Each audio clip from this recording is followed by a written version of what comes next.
হচ্ছে তাদের নিরাপদ আশ্রয়ে তাদের জন্য ব্যবস্থা করতে হবে, তাদের বসে বসে পুনর্বাসন দিতে হবে। এবং এই এলাকার যে মানুষ যারা ভুক্তভোগী, এটা সরকারের একপক্ষীয় কাজ না। সরকার যা করছে সে মানুষ দেখছে। মানুষের মধ্যে ব্যাপক ক্ষোভ। মানুষের সঙ্গে বসে কি সমাধান করা যায়। আর ভাঙন হওয়ার পর বালির বস্তা কেন? ভাঙন কি একদিনে হয়েছে? আজকের এই পরিস্থিতিতে বোঝা যাচ্ছে আগামী দিনে ওই গ্রামগুলো থাকবে না, তখন কি চেহারা নেবে। তা আগাম পরিকল্পনা কোথায় সরকারের? কোনো পরিকল্পনা নেই। মানুষকে এককাট্টা হতে হবে, মানুষের পুনর্বাসনের দাবিতে লড়াইকে শক্তিশালী করতে হবে, মালদা জেলাকে বাঁচাতে হবে, পশ্চিমবঙ্গকে বাঁচাতে হবে। সেই কারণেই আমরা চেষ্টা করছি মানুষকে সঙ্গে নিয়ে সেই আন্দোলন গড়ে তোলা। ওই যে বস্তা দেখেন, প্রথমে রিজেক্ট বস্তা, ওগুলো আমরা বাড়িতে ফেলে দিই, ওগুলো কোনো কাজে লাগে না। ওগুলো এনে নদী ভাঙন আমাদের থামছে, এগুলো দিয়ে থামে, দুদিনের পরে ছিঁড়ে যাবে, মাটি বয়ে যাবে। আমাদের এখানে আরসিসি ঢালাই হোক, না হলে পাথর দিয়ে পাকা, কাঁচা কাজ না পাকা কাজ হলে তো নদী থামবে, নাহলে নদী থামবে না। ঠিকাদার শুধু চুরি করার জন্য প্রত্যেক বছর এরকম ছিঁড়া বস্তা ফেলছে, প্রত্যেক বছর বুতনি কাটছে, জল ঢুকছে, ওদের প্রত্যেক বছরে মানে টাকা ইনকাম করছে। আর কিছু কিছু লোককে কন্ট্রাক্ট নিয়েছে টাকা বাঁধ কাটাবার জন্য, অর্ধেক টাকা দেওয়া হয়ে গেছে। বাঁধ কাটলেই অর্ধেক টাকা ওরা পাবে, হয়তো 10 লাখ পাবে, না হলে 25 লাখ পাবে, না 50 লাখ পাবে। আর গরিব লোক ডুবে মরবে। আচ্ছা, বাঁধটাকে ইচ্ছা করে কাটানো হচ্ছে? ইচ্ছা করে টাকা, ঠিকাদার টাকা, যারা বাঁধে কাজ করে, যে ঠিকাদার কাজ করছে ও অর্ধেক টাকা দিয়েছে, কন্ট্রাক্ট দিয়েছে 20 লাখ কি 25 লাখ, আমরা ওটা জানি না। টাকা নিয়েছে, তার মধ্যে আছে বিন বাঙালি চাই, এরা বাঁধ কাটাবে। আর ওই যে ওইখানে সুইচ গেট আছে আমাদের দক্ষিণ চণ্ডীপুর, ওইখানে কালভেট সুইচ গেট আছে, ওইখানে কিছু বিন বাঙালি চায় সুইচ গেটটা বন্ধ করবে। ওরা কন্ট্রাক্ট টাকা নিয়েছে ঠিকাদারের কাছ থেকে। তারপরে আরেকটা মিডিলে যেটা আছে ওটা আমি বলবো না, ওইটা গিয়ে জিপিসি দিয়ে বাদ আবার জল বের হওয়ার জন্য কাটাবে।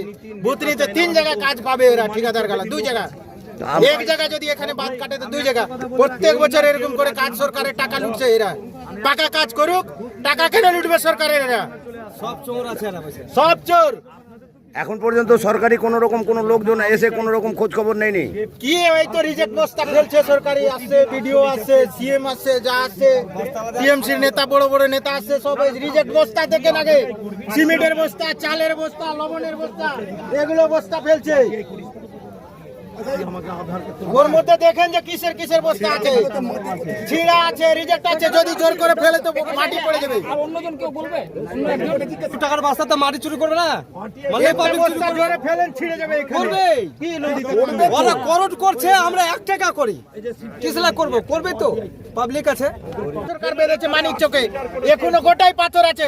সিপিএম সরকার ছিল, ওইখান থেকে কলোনি থেকে এই নন্দীটোলা অব্দি পাথর দিয়ে জুত করে পাইলিং করে বাঁধা আছে, এখনো অব্দি পাথর আছে বাঁধা। আর এই কোন সরকার এসে রিজেক্ট বস্তা দিচ্ছে আমাদের নদীতে? তোকে নিয়ে লড়বো আমরা।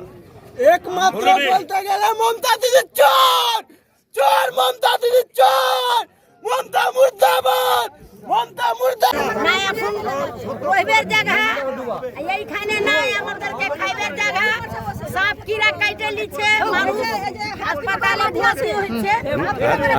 মাটি আছে, মমতা দেখতে পাচ্ছে না।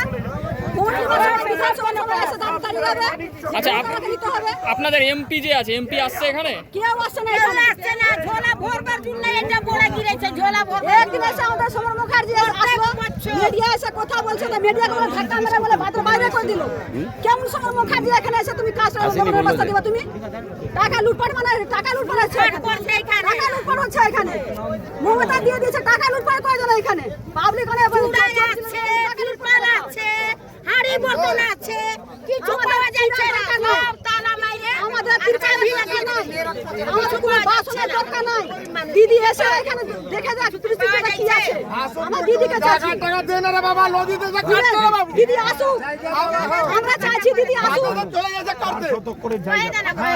আমরা চাইছি দিদি এসে এখানে দেখে যাক। আমরা আর কিছু চাইছি না, আমরা জায়গাও চাইছি না, দিদি আসুক।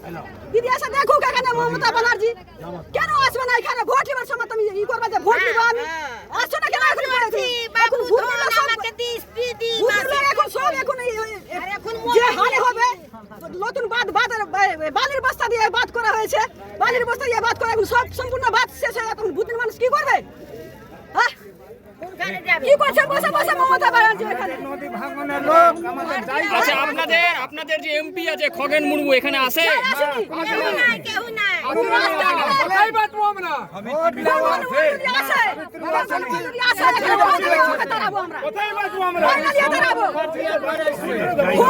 কি করছো এখানে?